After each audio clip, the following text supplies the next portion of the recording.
I know I haven't done one of these pull list things in a while, but I was actually in a comic book shop today, and I got a couple books. Now, first off, a couple things.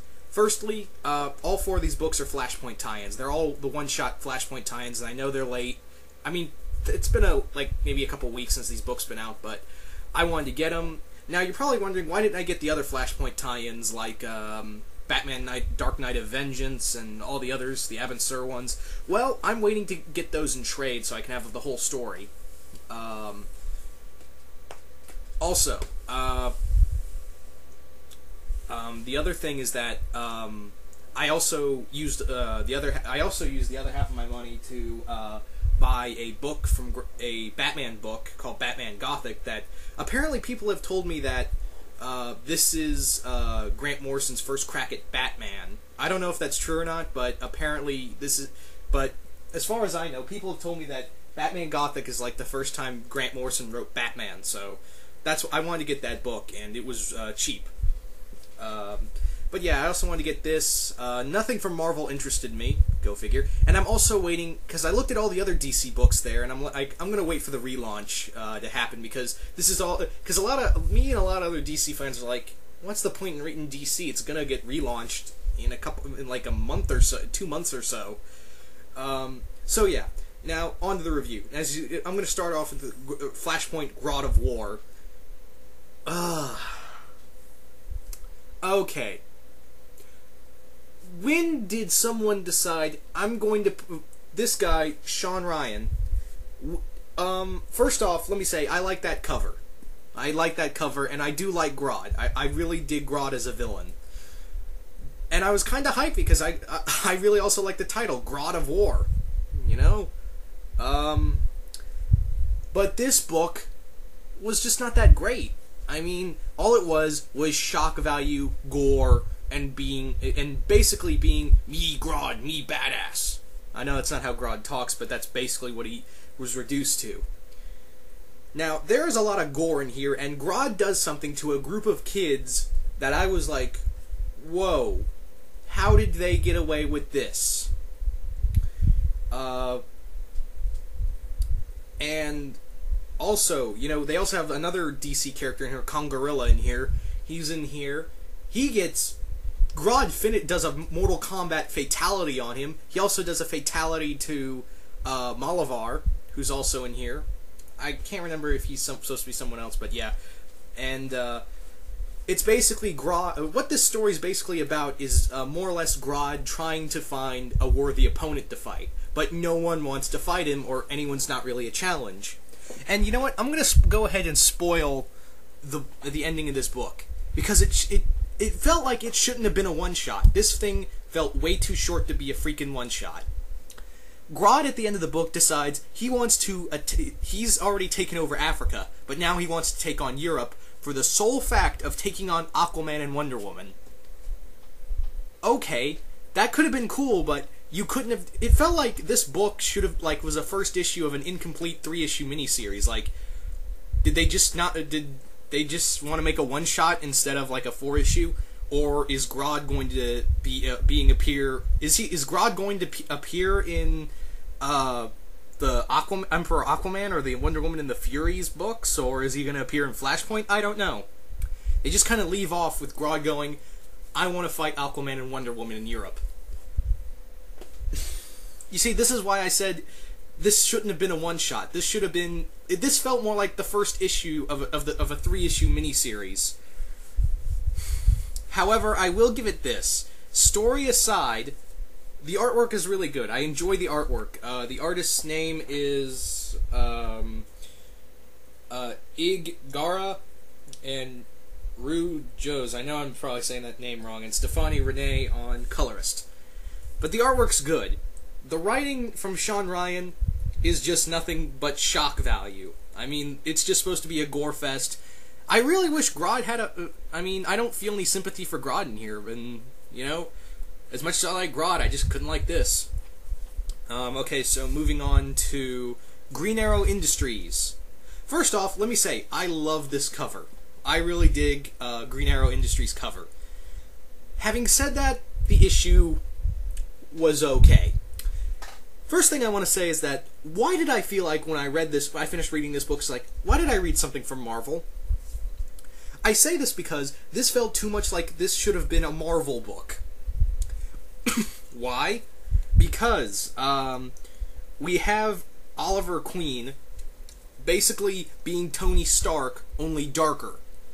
And the story just kind of also feels like it has continuity errors. Now, this one did feel like a one-shot, unlike the Grodd of War one, which didn't feel like a one-shot at all. This one, now I'll also give credit to the artist. The artwork in here is actually pretty good.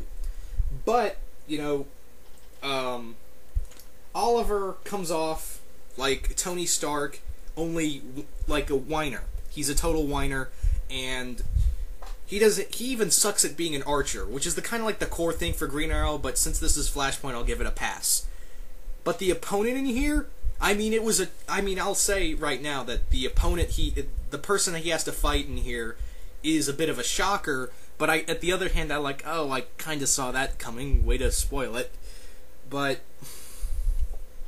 and the other thing is that, the other thing is, like, using all these different weapons from different villains and using them as a I swear this sounded like a cool idea for Green Arrow Industries.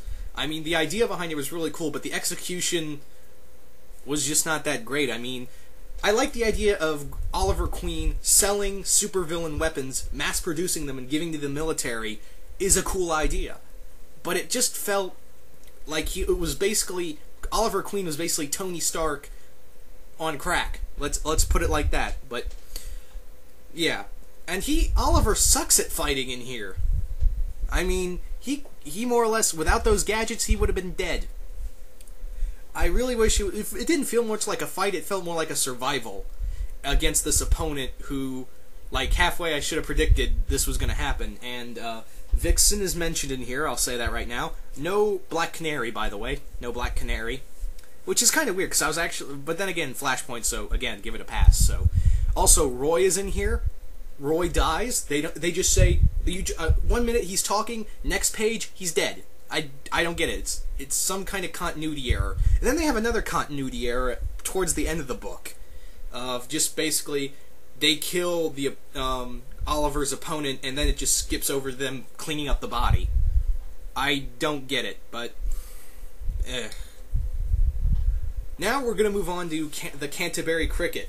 Why did I get this? Because the name sounded awesome, and I really was curious about this whole Canterbury Cricket thing. Now, this kind of also is more like a prelude to Lois Lane and the Resistance, which I didn't want to read anyway, but in here is a new character called the Canterbury Cricket, and I actually enjoyed this story. I mean, the artwork's pretty good. Mike Carlin does some good writing. Rags Morales and Rick Bryant do some good artwork in here, I'm not gonna lie. The story of the Canterbury Cricket, it's very mystical heavy in here. I mean, we got the demon, we got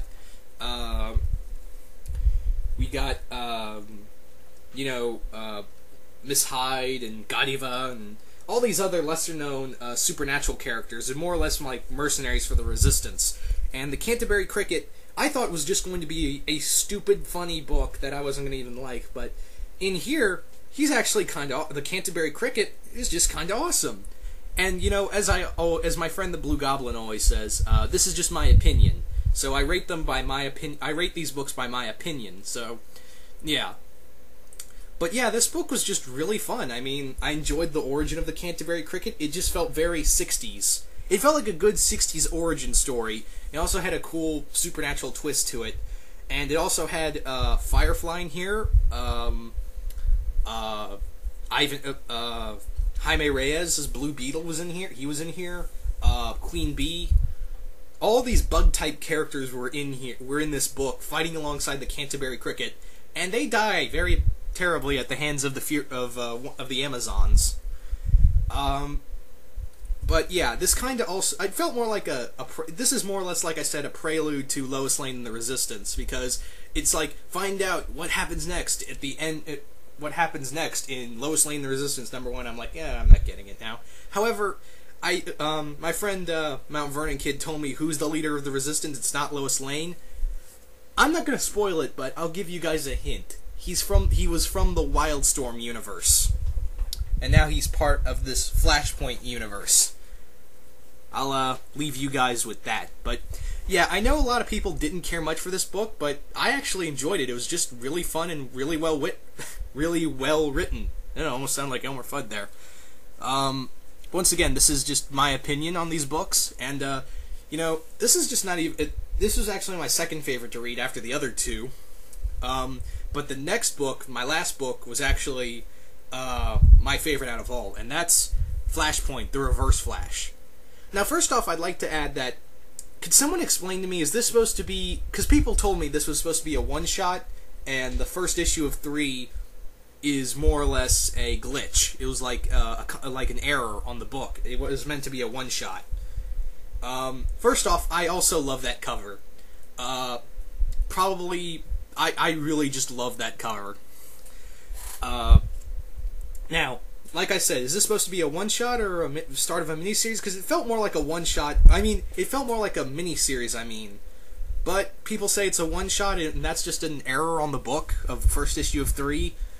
But yeah, this was awesome. I mean, this was the first book I read out of the 3. And I gotta say, Reverse Flash is insane. The stuff he does in here to get at Barry Allen. Wow. Scott Collins. This guy is brilliant when it comes to Flash characters. Joel Gomez on artwork was really good. I mean, I really would have loved to seen Francis Manapul do artwork for the Flash again, but Joel Gomez artwork is actually pretty good, especially with this appropriate. I mean, this story's kind of appropriate for it, but what Reverse Flash does to screw with Barry Allen, and we find out. I mean, this kind of feels like also a sequel to Flash number 8, which was basically the Flash talking about. It was basically a prelude to Flashpoint, but we learn more about how much the Reverse Flash hates the Flash. My God, I'm not gonna spoil a freaking thing in here. But you guys have probably read it by now, and I gotta say, I was amazed. I mean, the first thing I'd like to add, I want to talk about right now, is that, now, Reverse Flash can't hurt Barry Allen. He can't keep Barry Allen from becoming the Flash. He can't keep him from not being the Flash, or else he'll never exist. But he figures out he can do stuff to Barry's life that he can hurt a lot more to Barry. He can keep Barry alive, but the stuff he does to change Barry's life is just insane. And once again, this was supposed to be a one-shot, but again, and people say it's a one-shot, but the end of the book made me feel like, wait, is there supposed to be an issue 2? Because then it just says the end. And I don't know, can someone explain that to me? Because people are, like I said, it's supposed to be a one-shot, but is that because that's only supposed to be an error on the book? But I don't know, maybe they're going to explain more in the Flashpoint books? I don't know, it kind of confused me. I just went into this thinking like a one-shot, but then it felt more like there should be an issue 2 to this. So I don't know, maybe someone can explain to me. But as a book on its own, wow. The end of that book, what Reverse Flash is about to do at the end of this book, I was like, oh, you better not do it. Don't you do what you're gonna do. And I'm not gonna reveal it, but some of you guys will probably know what Reverse Flash wants to do at the end of this book to ultimately get at Barry Allen. But, yeah, this was actually my pick. If I had a pick of the week, this would be it, and I hope you guys have enjoyed this. I don't normally, for those who are just getting into my videos, I don't normally do pull list things. I don't live near a comic book shop, so I do these when I get comics, single issues. But I hope you enjoyed this, and these are my reviews, and once again, these are my opinions, and I hope you've enjoyed this mini reviews, and I'm out.